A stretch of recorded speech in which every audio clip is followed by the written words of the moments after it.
મેઘરાજાની પધરામણી થઈ ચૂકી છે। અમદાવાદ બાદ હવે મહેસાણાના કડીમાં ધોધમાર વરસાદ વરસી રહ્યો છે। કડી શહેર સહિત ગ્રામ્ય વિસ્તારમાં વરસાદ જોવા મળી રહ્યો છે।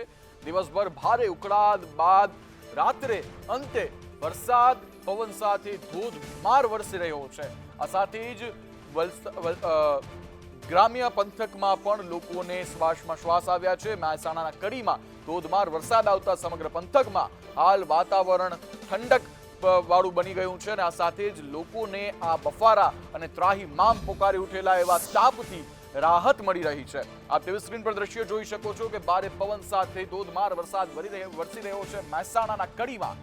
ત્યારે વરસાદ આવતા ખેડૂતોના જીવમાં પણ જીવ આવ્યો છે અને આ સાથે જ જે જીવ અદ્ધર થઈ ચૂક્યા હતા તેમાં હવે ખેડૂતોને ખુશી મળી રહી છે, કારણ કે તેઓને એક આશા મળી રહી છે કે આ વખતે પાક સારા થશે, કારણ કે વરસાદ સારો થશે।